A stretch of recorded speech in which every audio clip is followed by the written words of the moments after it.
back with another episode of Strange As It Seems this week.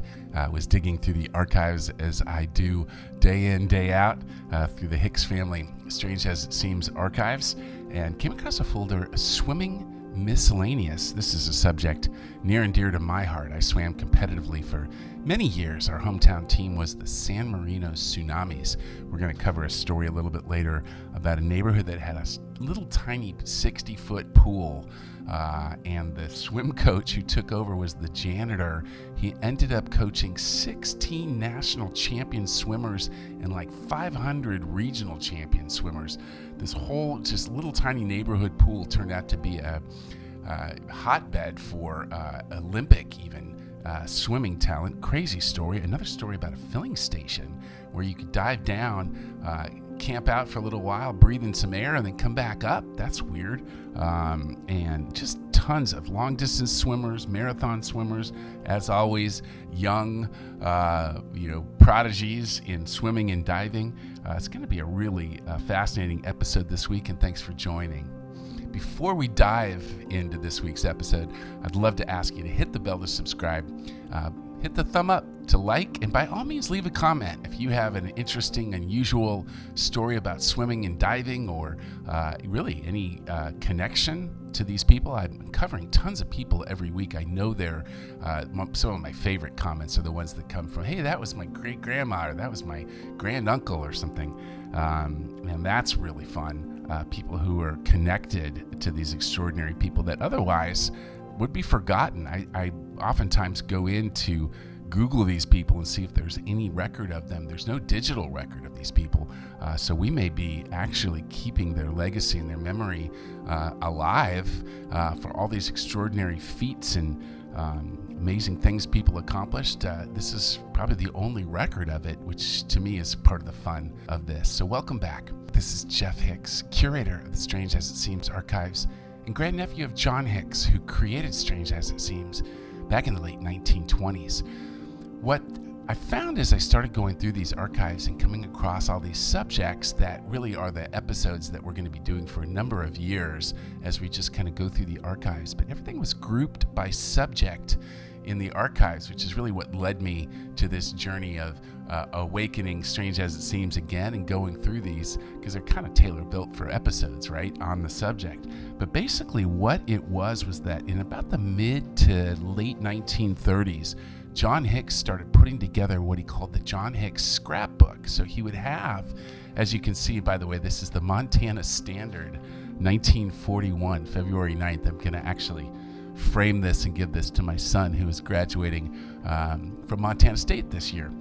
But this, he would do the normal Sunday comic, as you can see at the top, but then he would put together at the bottom the John Hix scrapbook. And in this case, it's on bits about bicycles.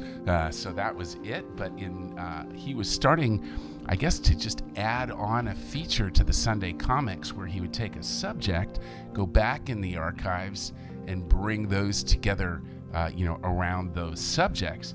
And that's what led to, really, I think, the way the archives are fascinatingly organized, ready built for episodes like this, which is swimming. So that there's actually 3 scrapbooks in this folder. So he came back to the subject of swimming and diving 3 times in the history of the comic strip. And so that's how we're going to organize today's episode, around the same. And then when he put these together, he would also put the photographs and the letters and all that fun stuff that we get to go through together in the archives to kind of back up those stories, so that if somebody said, hey, did that really happen? John Hix would always write them back. In fact, there's tons of correspondence in the archives and say, yeah, it actually happened. Here's the photograph, or here's the address of the person you can write to, or here's the affidavit that was signed by people that saw this event happen, which I really think is probably one of my favorite things about Strange As It Seems, and I think is really kind of poignant today when we live in this AI age with politicians saying all kinds of different things. Nobody knows what's true or what's real anymore. This kind of, when I go back and realize that these archives were simply built around proving that these things happened and that they were true. And back then, a photograph, a letter, handwritten letter, or even a newspaper article with some correspondence back and forth with the city of commerce. He would write the city governments and say, hey, has this happened? Has anybody seen this? He would always verify, but that was proof. That meant it really happened. And I think that in this day and age, we miss being able to verify and believe in things that are true, like we did back in those days. So for the first John Hix scrapbook on swimming, this was published, it looks like in 1936 on July 19th. There's the John Hix scrapbook, or at least the proof of it, right? The black and white proof, it was actually published in color. But in this one, we start off with the human fish, Mrs. Myrtle Huddleston. She learned to swim in 1926 at the age of 30. 2 years later, she held the women's endurance record. Incredible. Her present record, this is in 1936, is 87 hours, 47 seconds. It was made in New York in 1931. Then there's Mrs. Betty Rogers, or Miss Betty Rogers. Let me make the differentiation there. She swam 166 feet underwater. Human diver, Pittsburgh, October 20th. That was back in 1921. And then how about Zimmy, the legless aquatic star, made a nonstop swim of 100 hours. Reminds me of Lieutenant Dan swimming in Forrest Gump.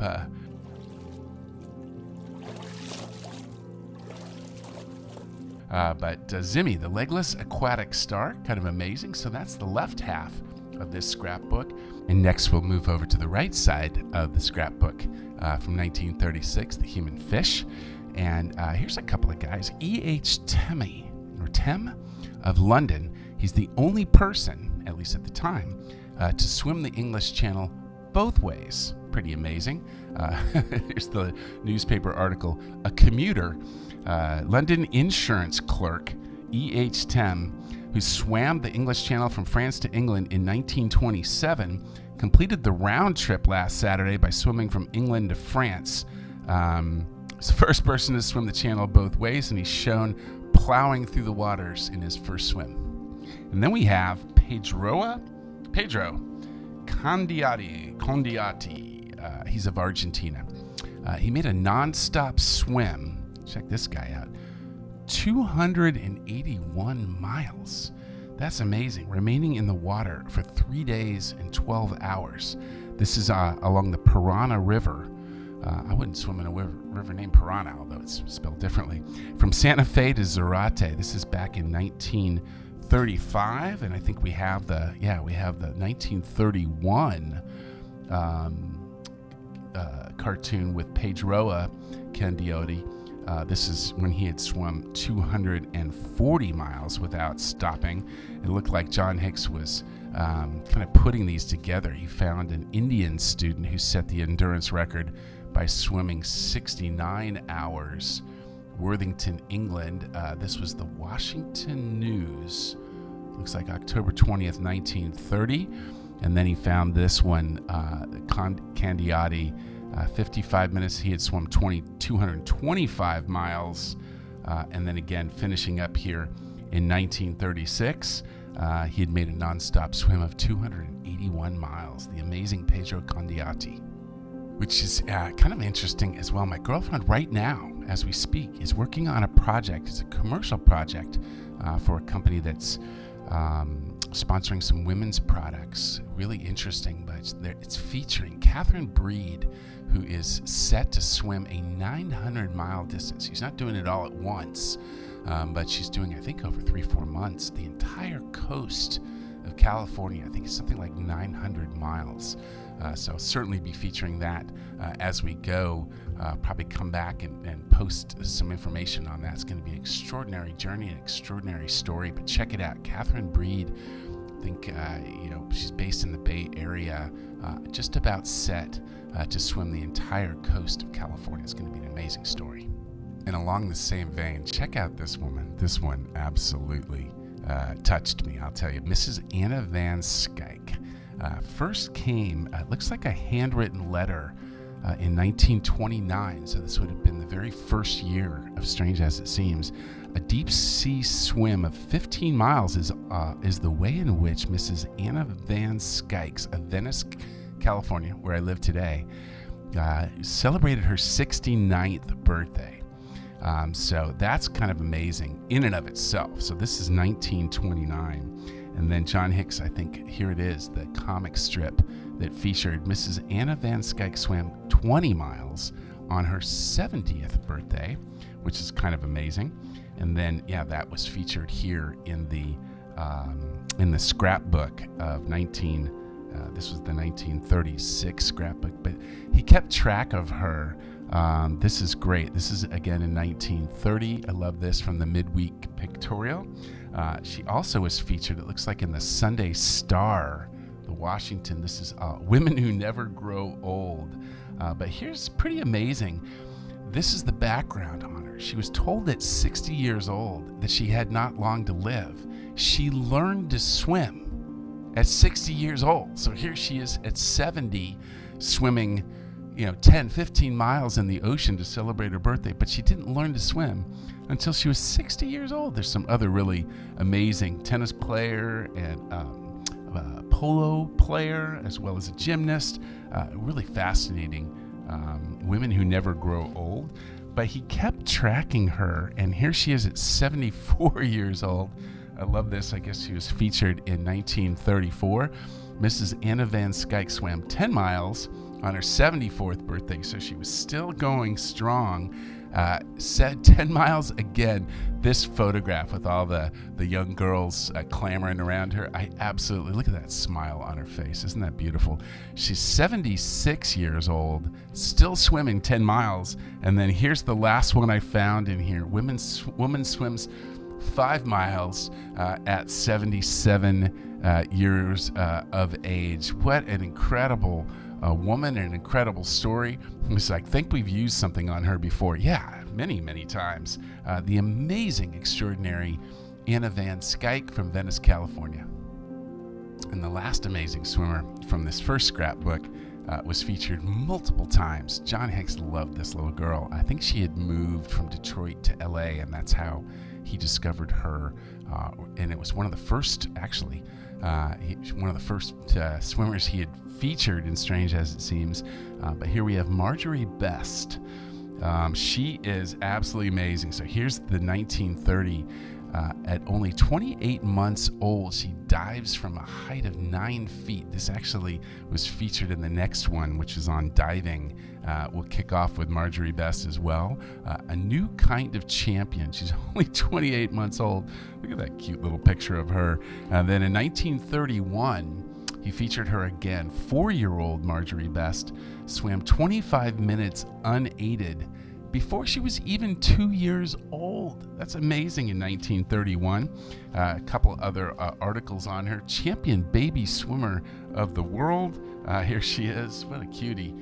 Perfectly at home. So this was the Los Angeles Examiner. She had just moved to Los Angeles. Here she is a year later. Champ at the age of 2, coaches her brother. She was the champion at the age of 2 who had already won like 6 silver trophies. But little cutie here coaching her brother, John W. Jr. in the art of diving. John is nearly as good as his big sister.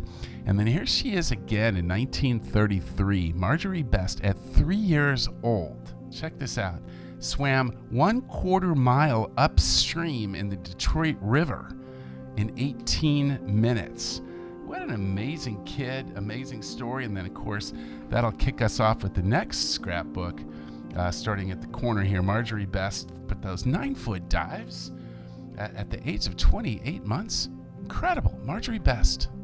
And continuing on, this is the John Hix scrapbook from 1937, June 20th, called Diving Marvels. And up here we've got Sam Howard from Manhattan Beach, New York, actually not California, but he made 240 consecutive and different dives in 8 hours. Crazy. Looks like he was featured here in the 1934 Strange as It Seems. A couple awesome photographs too. There's Sam, and there's Sam taking off from a diving board as well, but the amazing Sam Howard. I love this guy. How about the belly buster champ down here, Ralph DeRose? Now, this should have become an Olympic sport, I think. He makes 15-foot dives landing on his stomach. That's awesome. The belly buster champion featured in 1931. John Hix writes and says, please send me a picture of you doing it. This is probably one of my favorite photographs. This guy landing here, and we've got a letter from the New York Evening Graphic. For the past 4 years, Ted DeRose with a team of Stelmark and DeRose, I guess that's what they are, they're aquatic clowns. How about that? Diving from a 15-foot board to the water on his stomach, does it about 2 to 3 times a day. Pretty amazing. And then the letter here from Ralph DeRose. That's awesome. And it says here, my partner and I recently had the pleasure of viewing one of your movie shorts, and we enjoyed it very much. In 1931, I have yet to find these, by the way. If anybody has any connections, help me out. I've been reaching out to Universal for years.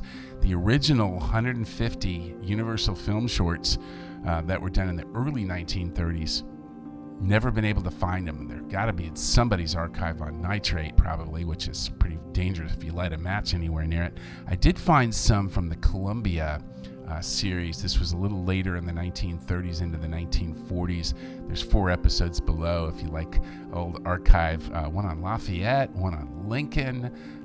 What else we got? We got one on Mark Twain, and also Little Jack Horner was actually a real character in history. So some really fascinating, and I love the old acting in those. But how about Ralph DeRose, world-class belly flopper? And this is when I can't believe it. Parents let Jackie Ott do this. Pretty crazy. There's a pretty cool original illustration in here. I love some of these original drawings. Jackie Ott, 4.5 years old, dived from a 22-foot tower with his hands and feet tied, right? And came to the surface untied. So the little 4.5-year-old kid doing Houdini tricks. And another child prodigy here. This is great. Mary Horger from Miami Beach, Florida. She won the National Senior Low Board Diving Championship at the age of 11. This was featured really old comic strip here. This one doesn't have a date on it, but apparently she did this back in 1935. Here's a great illustration of her, Guppy, in training for the 1936 Olympics. Is the youngest lady ever to win a senior American championship in sport. She's Mary Horger, 11, of Miami Beach, 1935 low board diving queen. She got into the water at 2 months of age, if you can believe it. Swam 40 feet daily before her first birthday. She's lived in a pool ever since. At 7, she knew all the dives in the book, won the Atlantic Seaboard Senior Diving Championship, came first in the Women's Nationals this year against the country's best grown-ups, including Mrs. Dorothy Poynton Hill, who was the 1934 champ. Pretty amazing. Her, I love this. She likes to wear Brother Bobby's trousers, yet she knits and sews. Ambitious to be a farmer, Mother Horger promised anything within reason if she won the Nationals. Her choice? Weeding Aunt Joe's garden at Montauk Point, Long Island. Pretty amazing kid here, Mary Horger. And the last one on the series of diving here, I didn't see any background on it. It's probably around somewhere, but how about Alex Wickham? Dived from a height of 205 feet. I guess that was the record or so at the time, but this was in Melbourne, Australia, back in 1918. Alex Wickham. And another one, the third and final one, this is actually 1943. John Hix did another scrapbook on swimming. I guess he compiled even more stories. This is February 28th of 1943. Not a lot of backup on this, so we'll just go around the horn and tell these stories. Here's Fred Newton, Faraday, Louisiana, swam from Minnesota to the Gulf of Mexico. Crazy, 1931. Wow, that's an incredible feat.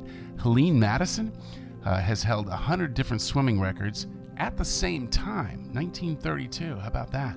Oh, this is one that I love, this human tugboat. Check this guy out. Herman Hunt. I guess this was featured as well in 1937. But Herman Hunt towed 12 rowboats loaded with 55 people 1 mile against the tide in lower New York Bay. The load weighed 11,850 pounds. Incredible. I guess they called him Tugboat Herman. And then moving over to the right side here, we've got Fast Femme. How about Hilda Dand? This is pretty amazing. She plunged 68 feet in 1 minute without taking a stroke. Back in 1920 in England. Kind of amazing. And then a little fact on the Marquesas. How about Marquesan babies of the South Seas? I always think of that song, Southern Cross by Crosby, Stills, and Nash, right? A lot of the Marquesas. Marquesan babies of the South learn to swim before they learn to walk. Crazy. And then a couple inventions in here in swimming. This is kind of wild. But how about a bathing cap that was invented with a bladder at the nape of the neck, providing buoyancy enough to keep a swimmer's head above water? Never saw this. I guess it didn't last. But by fitting a rubber bladder at the back of a bathing cap, an inventor has created a lifesaver, help a swimmer keep their head above water in the case of emergencies. I guess people stop swimming with bathing caps, but pretty amazing invention there. Almost as amazing as the underwater filling station. Check this one out. An air trap containing fresh air pumped in enables swimmers to stay under longer and explore the marine vegetation. This might be the featured photo of the episode. This guy just hanging out there, breathing away at the underwater filling station, Wakulla Springs, Florida. And here's some dangerous swimming and diving in another part of the world. Diving for pearls off the New Guinea coast in typical stilt village. Really cool. This is from the New York Herald, 1936. But credible article here as well. What newspaper is that? Doesn't say. But the pearl diving off of New Guinea, the odds are 70-1 against a diver's long life. Sharks, bens, coral, octopus, giant clams, and liquor will trap a native if he can survive exhaustion underwater. But finding one big pearl can make him wealthy for life. Wow, what a risk and what a reward. Samurai, Papua New Guinea.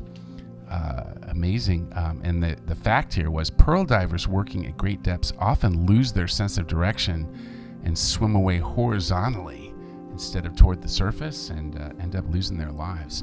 What a risky enterprise that is. Pearl divers off the New Guinea coast. Yeah, and here's the first one. I hadn't seen any on surfing. My family came from the South, from Greenville, South Carolina.